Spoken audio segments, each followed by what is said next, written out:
Hello. Today I'm going to recap a children's movie from 2000 titled Thomas and the Magic Railroad. The movie is based on the children's television series Thomas and Friends, an adaptation of the Railway series, books by the Reverend Wilbert Awdry, and its American spin-off Shining Time Station. With that out of the way, let's begin. The film opens with the narrator, Mr. Conductor, introducing us to Thomas the Tank Engine. Thomas lives on the island of Sodor, along with all of his railway friends. One morning, Gordon the Big Engine is waiting for Thomas at a station. Gordon scolds Thomas for being late, but Thomas says Gordon's just being bossy. He then tells Gordon that he's going to collect Mr. Conductor, who will be looking after them while Sir Topham Hatt, the controller of the railway, is on vacation. As Gordon says that the engines can look after themselves, a large diesel engine with a claw rushes through the station, saying he has unfinished business. We find out this engine is Diesel 10, a strong diesel with a hatred for steam engines. Seeing this, Gordon admits they do need Mr. Conductor. Far away from Sodor, we're introduced to Shining Time, a small town filled with happy people. It's home to Shining Time Station, where Mr. Conductor works and lives.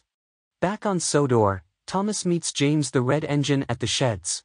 James scolds Thomas for hitting the buffers, then explains he's being kept in the sheds by Sir Topham Hatt for being naughty.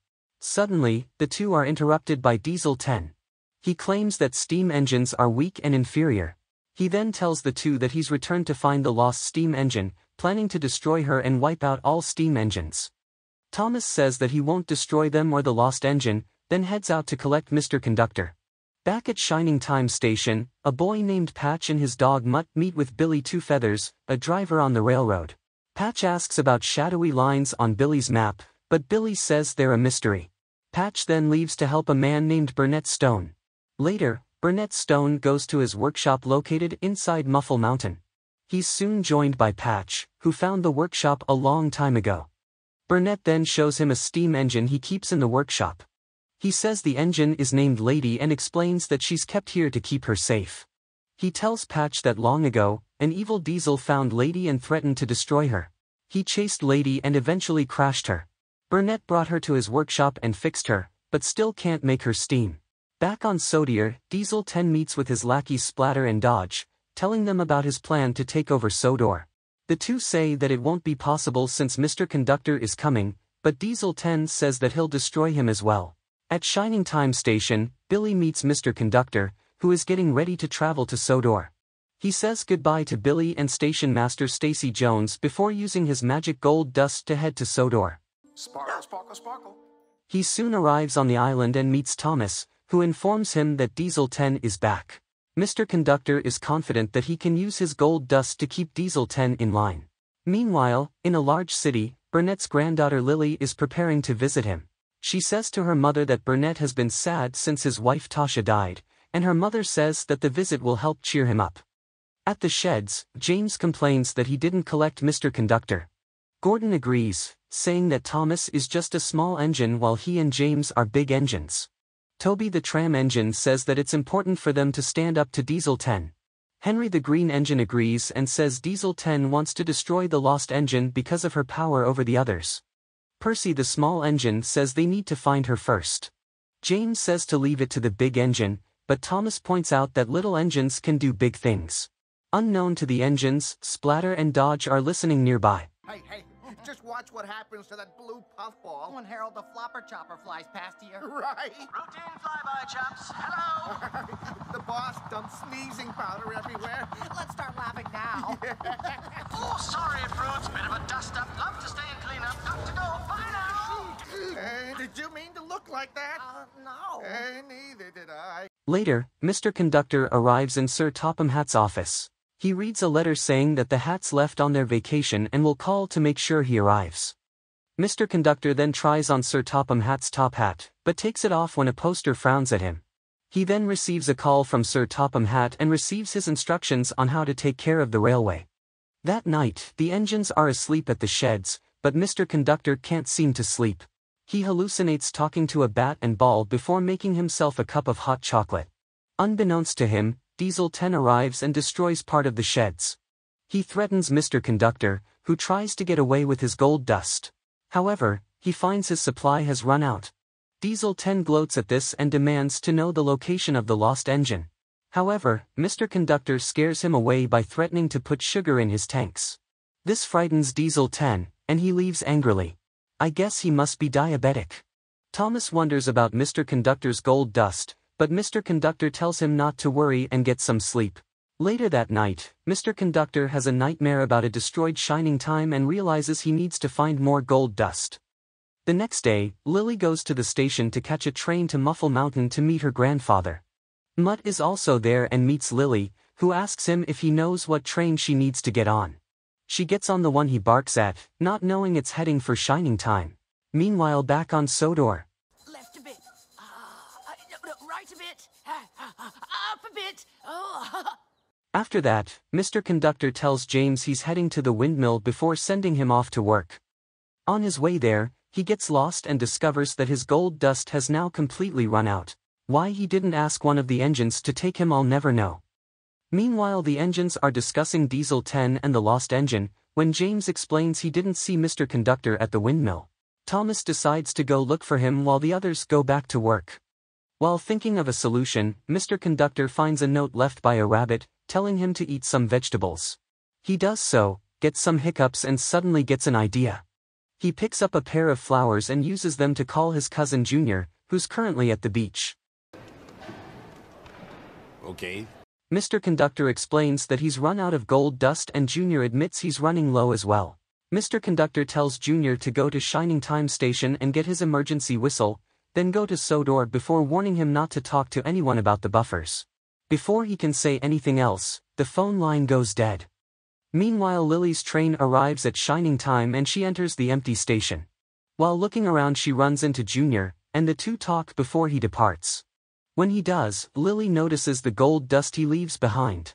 On Sodor, Mr. Conductor has another nightmare about Shining Time, a crumbling viaduct, and the lost engine. He wakes up and hears Thomas calling for him. He tries calling back, but Thomas doesn't hear him and chuffs away. Back at Shining Time, Lily meets Stacy Jones, who takes her to Burnett. That night, Lily, Burnett, and Patch hear Lady's whistle coming from the mountain. At Knapford Station, Percy and Thomas talk about Mr. Conductor and conclude that he travels to Sodor on a magic railroad by a set of magic buffers. However, Toby then arrives and says that Diesel 10 heard everything they said and decides to follow him. At the scrapyard, Diesel 10 tells Splatter and Dodge his plan for destroying the lost engine and the magic railroad. Toby hears this and distracts them by ringing his bell. While trying to smash him, Diesel 10's claw crashes into the sheds, bringing it down on them. Boss, Did you mean to let the roof fall in? all the way in. I always mean what I do, you rattle traps. This allows the engines to work well the next day, without having to worry about the diesels. Later, Thomas goes to collect Special Island of Sodor coal for Henry, who has boiler ache. However, he fails to notice the sixth truck rolling into the magic buffers, only realizing when Bertie points it out. When Thomas tells Percy about the missing truck, they realize that the buffers where the truck disappeared are the buffers leading to the magic railroad. Thomas tells Percy to guard the buffers while he goes to find Mr. Conductor, saying that Percy is a brave engine. Meanwhile, Diesel 10 comes across Mr. Conductor and captures him. He hangs him over the viaduct, threatening to drop him if he doesn't reveal the location of the magic railroad. However, Mr. Conductor cuts one of the hydraulic hoses to his claw and is catapulted all the way to the windmill. There he discovers a clue to the source of the gold dust, which states to stoke up the magic in the mountain and the lady will smile. Then watch the swirls that spin so well. Before he can make sense of it, the clue disappears. Back at the yard, Splatter and Dodge ask why Diesel 10 let Mr. Conductor escape. He says that he did it on purpose, but the two don't believe him and laugh. Diesel 10 then says it's time to teach them how to stop being stupid, only to then cause the hopper to dump coal all over him, much to the delight of the steam engines. Now that's gonna ruin my facial. On Muffle Mountain, Lily meets Patch and invites her to visit Shining Time Station. Lily agrees and the two ride down on Patch's horse. While there, Lily meets Junior again, who explains he's going to Sodor and asks her if she'd like to go. She agrees and Junior takes them along the magic railroad. On the way, Junior tells her about the railroad as well as the lost engine. After passing by Thomas's lost coal truck, they go through the buffers and arrive on Sodor. They soon meet Thomas, who agrees to help them, and the three eventually find Mr. Conductor at the windmill. He tries to tell them about the clue but has trouble remembering it. While Mr. Conductor introduces himself to Lily, Junior climbs onto the windmill's sail for fun. However, the high winds cause it to spin faster and eventually fling Junior far away. Unfortunately, he lands on top of Diesel 10. At Muffle Mountain, Patch tells Burnett that Lily wasn't at the station when he went back. Burnett says it's okay and that they will find her. That night, Percy goes to check on the buffers and finds Splatter and Dodge have discovered them. They decided to tell Diesel 10 about the buffers the next day, so Percy goes to warn Thomas. Meanwhile, Lily and Mr. Conductor are camping with Thomas. Lily is worried as Burnett told her to be back at sunset. Mr. Conductor thinks that Burnett knows Lily is here and they conclude that he might hold the key to the gold dust. As Burnett reveals to Patch that Lady is magic, they realize that the railroad is vanishing and that it needs Lady. But Burnett does not know her secret and time is running out. Thomas and Percy realize they need to get Lily back home in case Diesel 10 gets rid of the magic railroad. Since they are out of gold dust, that means only engines can go on the railroad, so Mr. Conductor asks Thomas to take her instead. While he is hesitant at first, he eventually agrees to give it a try. The two head for the buffers and are able to enter the magic railroad. Along the way, they discover the coal truck that went missing. They remember the first part of the clue and realize the coal truck is part of it, so they return to collect it. They soon arrive on Muffle Mountain, and Lily goes to find Burnett. When she leaves, the ground beneath Thomas gives way and he rolls down the mountain before disappearing into another set of buffers. Lily finds Patch and he takes her to Burnett, quickly explaining the situation.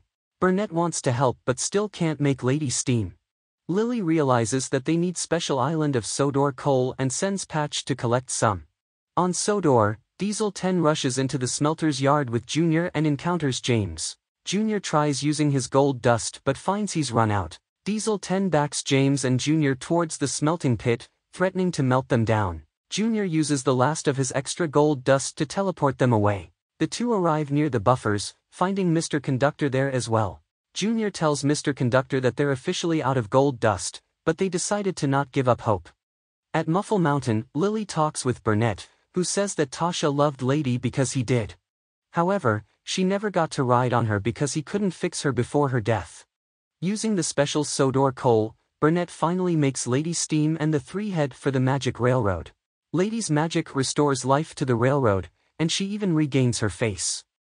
Thomas catches up with them before arriving on Sodor. They meet up with the conductors, and Junior thinks they can now go home since they have Lady.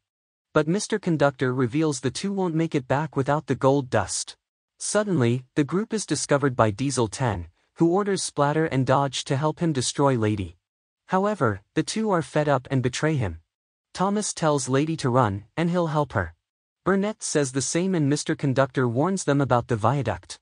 As the two engines race away from Diesel 10, the conductors realize that Lady is part of the clue to the gold dust.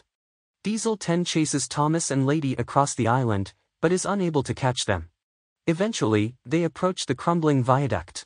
Lady makes it across, but a portion collapses behind her. Thomas is able to cross the gap before more sections collapse. However, Diesel 10 is unable to stop and breaks the suspended track with his weight. He tries holding onto the other track, but it's too weak and he falls into a barge of sludge below. Oh well, nice time of the year for a cruise. The three return to the others and try to figure out the rest of the clue. They combine well water with magic shavings from Lady, which mixes together to form gold dust. The conductors gladly refill their whistles, while Thomas and Lady thank each other. Junior decides to give Lily some gold dust, then tells Mr. Conductor that he's ready to work, so Mr. Conductor gives him a job and sends him to a sunny railroad with palm trees. Sir Topham Hatt calls and tells Mr. Conductor that he's on his way back to Sodor. Mr. Conductor tells him everything's under control, wanting to surprise him with the mess Diesel 10 caused. He then heads to the sheds to meet him. Lily decides to give the gold dust to Burnett, who sprinkles it on her toy Bluebird, saying that now they will always remember their shining time together. With Lady and the magic railroad back once again, shining time is restored to its former glory. On Sodor, Thomas happily puffs home into the sunset as the movie ends. Thank you so much for watching. If you like this and want to see more, don't forget to like and subscribe. And leave a comment telling me what movie you'd like to see recapped next.